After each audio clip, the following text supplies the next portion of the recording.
Hello, hello! It is Jhusle here, and I thought I would do a little best of 2024 video. So, since it's closest to the new year, I thought I'd take a look at the top 10 figures that I bought in 2024.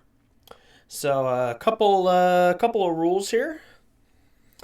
They had to be released in 2024. So that actually narrowed it down quite a bit. Because this year, according to my records, I bought over 120 Transformers this year. But only about 20 of them were actually released in this year. Yeah, I was very busy on eBay this year. So, yeah. So, not a lot to choose from, but I still had to make some cuts here. And also, I didn't not get a lot of the bigger items, none of the commander classes. I don't think I even got any leaders this year. So, yeah, a lot of the smaller figures, not a lot of them to begin with. And overwhelmingly, I bought Legacy over Studio Series. So, I don't have that many Studio Series on here. Just a few. But alright, so let's get right down to my honorable mentions. I have them right here. Windblade and Boulder Crash, I believe his name is. Forget what name it is. But anyway. Yeah, I had a lot of fun with this little guy. You can just get into some very nice poses. And I do like having a very nice Windblade. But there's just other ones that I like better. And these just kind of got knocked off the bottom of the list, unfortunately. But they get an honorable mention here. Alright. So now let's get to my number 10. And my number 10 is Vector Prime. So yeah, I heard a lot of complaints about this guy, but I had to put him on here. I have a soft spot for Transformers Cybertron, and he's one of the main guys there. And they got a good amount of his details pretty right. I like the head. I like the chest. I like all of that. It's just these shins. These shins just bug me. So that's kind of why he's at 10, because the shins bug me. But other than that, a really good figure. You can kind of fiddle with his alt mode, make him look a little more accurate. So that's not a big issue for me. So, yeah, Vector Prime is my number 10. Alright, so my number 9 of the year is just a little guy. It's Legacy Animated Bumblebee. This guy turned out really, really good. I just love the little head sculpt. I love the cute little alt mode. I love that they have his little stingers and his little jet boosters. Just overall, a really, really good release. I honestly kind of forgot about him there for a little bit, but yeah, I think he definitely deserves the number 9 spot on my list.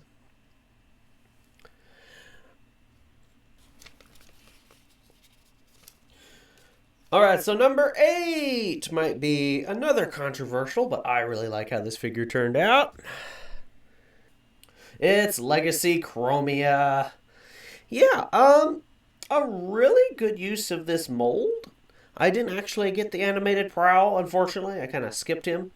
But I really like this figure. I really like how the blues came out. I just love the... I think she wears it better than Prowl, in all honesty. And I really do like that head sculpt. See if I can get close on that. A very, very nice head sculpt. I think it works. I think it works very, very well. Can get her into some pretty decent poses. Just weird ones. But But yeah, and overall, a very, very nice figure. I think she's well worth your time. Yeah, it's not quite Cyberverse Chromia, but I think it's a good Chromia nonetheless.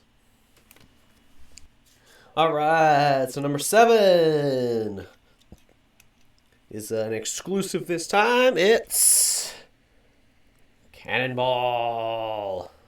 Yeah, I really love Cybertron, and I think this figure does a lot of what I would want from a Cannonball / Red Alert mold. It has the little claws. It has that head sculpt. It has even the little missile rack thing, kind of emulating that old gimmick. So yeah, I think for a partial retool, I think it turned out really, really good. So now, because it's a partial retool and not completely from the ground up, I think it's what keeps this guy from coming any higher. But yeah, apart from that, really, really like it. Can't wait for the Red Alert mold. That'll be really fun. So for number 6 is another from this same line. It is Lockdown. And I really like how this Lockdown turned out. This is kind of my standard configuration of him. I like having that little car piece on his shoulder there. I like having his little gun on his arm. But yeah, I'm just really, really happy with how this guy turned out. He looks so amazing. And just that head sculpt. Very nice, very intimidating. One of the few armorizers I got. Just never really liked the Junkions, but I really like this guy. And yeah, not a lot more I can say. I think he deserves a spot on this list.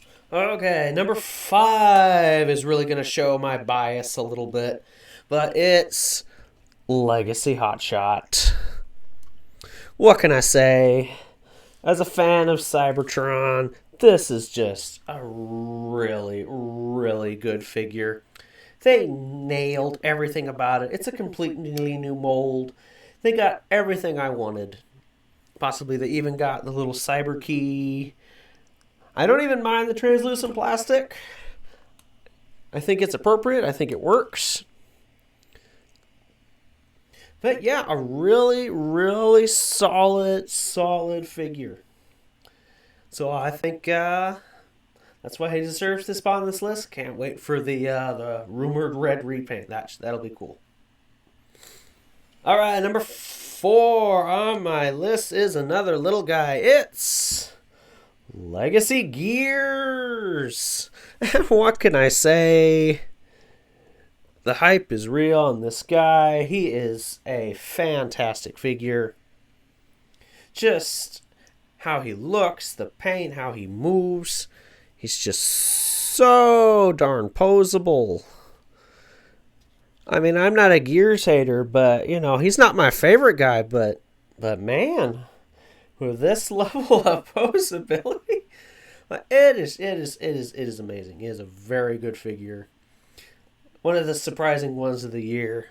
But yeah, that's my number 5, I believe. Yeah. No, it was my number 4. Hear me, number 4. Right down to the very tippy top. And we have another figure from Cybertron. It's Cybertron Starscream. What can I say? I'm a sucker for Cybertron Galaxy Force figures, and this guy turned out so well.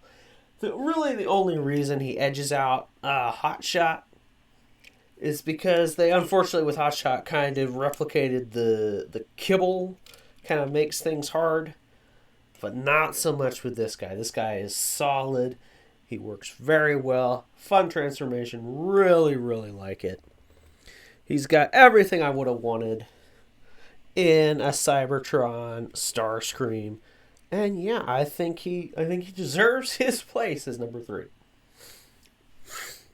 So number 2 might be a little bit controversial, but and I don't know if my camera will do her justice, but it is Filch.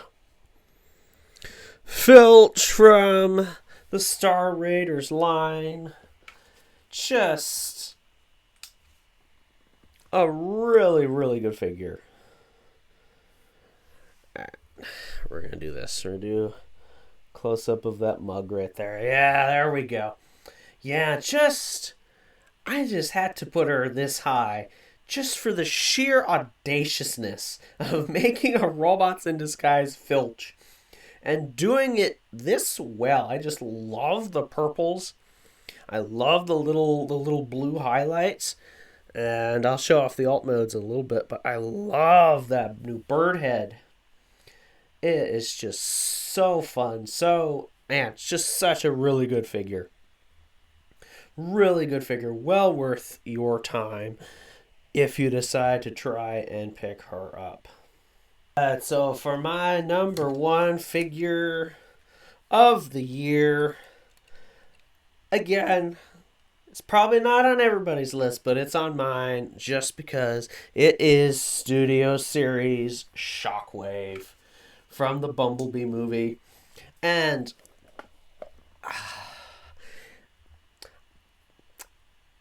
this figure just makes me so happy in so many ways. I really love that design. I just love Shockwave as a character in general. This cannon came off on me. And you can get some really, really wicked looking poses on this thing.